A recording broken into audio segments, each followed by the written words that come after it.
हरे कृष्णा। नवरात्रि के इन पावन दिवसों में माता रानी की भक्ति तथा उपवास करते हुए उम्मीद है कि सभी भक्त श्री माता रानी से श्री कृष्ण और श्री राधा रानी की अद्भुत भक्ति का वरदान ही मांग रहे होंगे।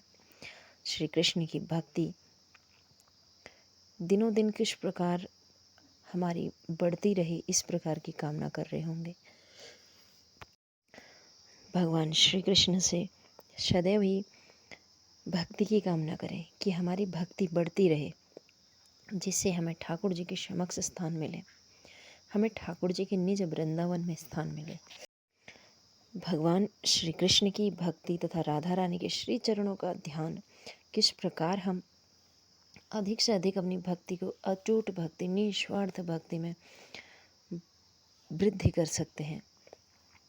जिस प्रकार मैं सदैव ही अपनी कथाओं में कहती हूँ कि हमें भगवान की भक्तों का, संतों का, चरित्रों का श्रवण करना चाहिए। भगवान की अधिक से अधिक कथाओं का श्रवण करना चाहिए। देखिए, हम भगवान की भक्ति में वृद्धि का मार्ग केवल उन ग्रंथों को ही मानते हैं जो ग्रंथ हमारे हिंदू सनातन धर्म में है कि इनको पढ़ने से हम ईश्वर की भक्ति को प्राप्त कर सकते हैं। सबसे बड़ा मार्ग है ईश्वर को पाने का प्रेम, अपने हृदय का प्रेम। फिर चाहे आपने कोई ग्रंथ पढ़ा हो अथवा ना पढ़ा हो। और आजकल सोशल मीडिया इतना ज़्यादा वो है कि हम जो भक्तों का जो चरित्र होता है, वृंदावन में तो संतों का सराय कहा जाता है, तो इतने भक्त की वहाँ नित्य ही जो संत हैं, भक्त हैं, उनके साथ तो होते ही होते हैं चमत्कार। किंतु जो हम जैसे, आप जैसे पारिवारिक गण, जो कि हम अपने घर में ठाकुर जी विराजमान कर उनकी सेवा करते हैं, उनका नाम श्रवण करते हैं, हृदय में सच्ची भावना रखते हैं, जिस भावना से हम वहाँ जाते हैं, ईश्वर उसी रूप में हमें दर्शन देते हैं, चमत्कार करते हैं। ऐसी कई कथाओं की श्रृंखला मेरे इस चैनल में है। ऐसी कई भक्ति कथाओं वाले चैनल्स हैं जहाँ पर आप इस प्रकार की भक्तों की सत्य कथाएं, कि जहाँ भक्तों ने स्वयं अपने साथ हुई अनुभवों को इस प्रकार साझा किया है। तो कहने का अर्थ यह है कि जैसे जैसे हम ईश्वर के प्रसंगों को सुनते हैं, ईश्वर के भक्तों का प्रसंग सुनते हैं, संतों की कथाएं सुनते हैं, उसका हमें फल भी मिलता है और हमारे हृदय में ईश्वर के प्रति भक्ति की वृद्धि भी होती है। श्रीमद् भागवत के अध्याय 9 में भगवान श्री कृष्ण परम गुरु ज्ञान देते हुए श्री कृष्ण से कहते हैं, इदं तु ते गुह्यतं प्रवक्ष्याम्यनसूयवे ज्ञानं विज्ञानं सहितं यज्ञात्वा मोक्ष अश्रुभाता। अर्थात, हे अर्जुन, चूँकि तुम मुझसे कभी ईर्ष्या नहीं करते, इसलिए मैं तुम्हें यह परम गूढ़ ज्ञान तथा अनुभूति बतलाऊंगा, जिसे सुनकर तुम संसार के सारे क्लेशों से मुक्त हो जाओगे। ज्यों ज्यों भक्त भगवान के विषयों को अधिकाधिक सुनता है, त्यों त्यों वह आत्म प्रकाशित होता है। यह श्रवण विधि श्रीमद् भागवत में इस प्रकार अनुमोदित है। भगवान के संदेश शक्तियों से पूरित होते हैं। भगवान के जो भी संदेश होते हैं या भक्तों की कथाओं में जो भी हम ईश्वर की संदेश सुनते हैं, वह उनकी शक्तियों से पूरित होते हैं, जिनकी अनुभूति तभी होती है जब भक्त जन भगवान संबंधी कथाओं की परस्पर चर्चा करते हैं। इसे मनोधर्मियों या विद्यालयीन विद्वानों के सानिध्य से नहीं प्राप्त किया जा सकता, क्योंकि यह है अद्भुत ज्ञान है। भक्तगण परमेश्वर की सेवा में निरंतर लगे रहते हैं। भगवान उस जीव विशेष की मानसिकता तथा निष्ठा से अवगत रहते हैं जो कृष्ण भावना भावित होता है, और उसे ही वे भक्तों के सानिध्य में कृष्ण विद्या को समझने की बुद्धि प्रदान करते हैं।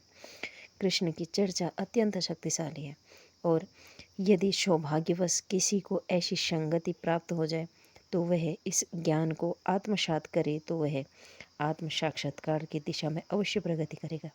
कृष्ण अर्जुन को अपनी अलौकिक सेवा के में उच्च से उच्चतर स्तर तक उत्साहित करने के लिए उद्देश्य के इस नवे अध्याय में उसे परम गूढ़ ज्ञान, गुरु ज्ञान की बातें बताते हैं, जिन्हें इससे पूर्व उन्होंने अन्य किसी से प्रकट नहीं किया था। भागवत गीता का प्रथम अध्याय शेष ग्रंथ की भूमिका जैसा है। द्वितीय तथा तृतीय अध्याय जिस आध्यात्मिक ज्ञान का वर्णन हुआ है, वह गूढ़ ज्ञान कहा गया है।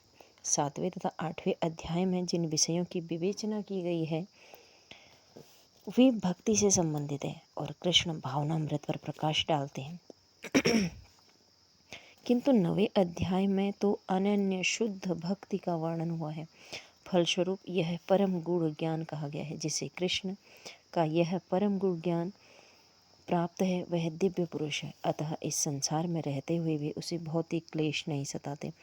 भक्ति रसामृत सिंधु में कहा गया है कि जिसमें भगवान की प्रेम भक्ति करने की उत्कृष्ट इच्छा होती है वह भले ही इस जगत में बद्ध अवस्था में रहता हो किंतु उसे मुक्त मानना चाहिए। इसी प्रकार 7वें भागवत गीता के 10वें अध्याय में हम देखेंगे कि जो भी इस प्रकार लगा रहता है वह मुक्त पुरुष होता है। इस प्रथम श्लोक का विशिष्ट महत्व इदम ज्ञानम, यह ज्ञान शब्द शुद्ध भक्ति का द्योतक है जो 9 प्रकार की होती है। श्रवण, कीर्तन, स्मरण, पाद सेवन, अर्चन, वंदन, दास्य, साख्य और आत्मसमर्पण।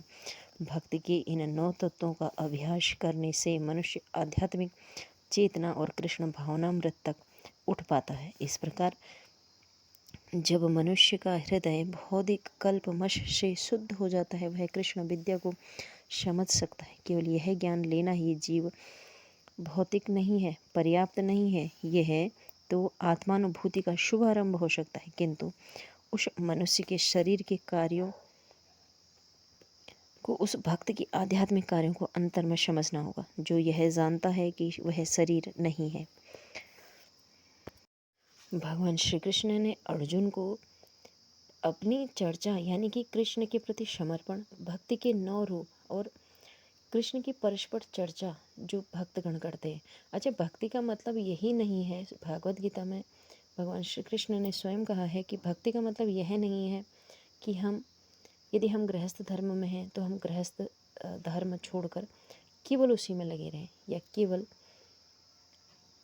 हमने जिस धर्म को चुना है उसका भली भांति पालन करना भी भक्ति है। उसमें रहकर भी हम ईश्वर का नाम जप, ईश्वर की सेवा, ईश्वर का श्रवण, कीर्तन, भजन जो भी करते हैं वह सब भक्ति में ही आता है। उसके लिए किसी प्रकार के त्याग की आवश्यकता नहीं, क्योंकि श्री कृष्ण प्रेम वश है। उसके लिए किसी जाति, धर्म या किसी संप्रदाय, वह किस संप्रदाय से आता है, कोई उस चीज़ का कोई औचित्य नहीं है। क्योंकि भगवान श्री कृष्ण हमें चुनते हैं अपने भक्ति के लिए, वे हमें चुनते हैं।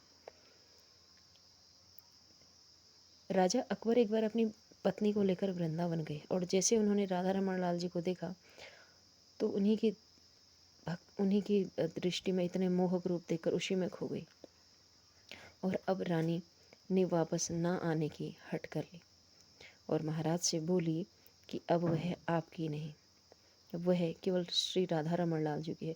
जिसकी न संगत ऐसी थी, न धर्म ऐसा था, न जात ऐसी थी। ये हिंदू धर्म, वह मुस्लिम संप्रदाय से आने वाली और श्री कृष्ण की अनन्य भक्त बनकर रह गई। तो भगवान हमें चुनते हैं, हमें नहीं चुनते। इसलिए सदैव ही कहती हूँ कि जब भी भगवान श्री कृष्ण की सम्मुख हाथ जोड़कर प्रार्थना करें तो यही अर्चना करें कि हमें भक्ति प्रदान करें। क्योंकि देखिए, जब मुक्ति मिलती है ना, मुक्ति मिल के जब आप भगवान के धाम पहुंच गए तो आपको एक स्थान प्रदान कर दिया गया कि आपकी मुक्ति हुई है, आप यहाँ बैठेंगे। गुरुदेव भगवान कहते हैं कि जब आप नज़र घुमा के देखेंगे तो आपको वहाँ रावण भी मिलेगा, कंस भी मिलेगा, शिशुपाल भी मिलेगा, पूतना भी मिलेगी, शूर्पणखा भी मिलेगी, अन्य राक्षस भी मिलेंगे। क्योंकि उनको भी तो मुक्ति ही मिली है, क्योंकि उनका वध भगवान के हाथों हुआ है। और वहाँ ईश्वर के दर्शन ऐसे होते हैं कि दूर से, एक होता है ना कि हम किसी से पर्सनल मीटिंग होती है और एक होता है कि सभा को संबोधित करते हैं। तो हमें भगवान श्री कृष्ण की भक्ति चाहिए। जब भगवान श्री कृष्ण हमारी भक्ति में हमारे पास होते हैं तो केवल हमारे पास होते हैं और भक्ति ईश्वर के चरण प्रदान करती है। इसलिए सदैव कहती हूँ कि ईश्वर से भक्ति की कामना करें, मुक्ति की नहीं। निज वृंदावन की कामना करें, निज वृंदावन की वास की कामना करें, निज वृंदावन दर्शन की कामना करें। इसी प्रकार भक्ति श्रृंखला की कथाओं में बने रहिएगा। कल भी गीता के मूल रूप से श्लोक तथा उसका अर्थ का श्रवण कराएंगे। तो सनातन धर्म की इस परंपरा में बने रहिए। यदि आप भागवत गीता का पाठ नहीं कर पाते तो प्लीज़ लाइक शेयर सब्सक्राइब कीजिए, कमेंट कीजिए। हम 9वें अध्याय के जो गूढ़ ज्ञान है उसकी अगले क्रम में कल पुनः भागवत गीता का पाठ आपके लिए लेकर प्रस्तुत होंगे तथा भक्तों के चरित्रों की कहानियाँ जरूर सुनिएगा। मेरे चैनल पर उपलब्ध है। ऐसी भक्त चरित्र की एक अन्य कहानी हम लेकर पुनः हाजिर होंगे इसी चैनल पर। तो प्लीज़ लाइक शेयर सब्सक्राइब कीजिए, ईश्वर का नाम जप कीजिए, ईश्वर का ध्यान कीजिए, ईश्वर से भक्ति की कामना कीजिए। नवरात्रि के इन पावन दिनों में माता रानी के श्री चरणों में यह अरदास लगाइए कि आपको भगवान श्री कृष्ण की भक्ति मिले।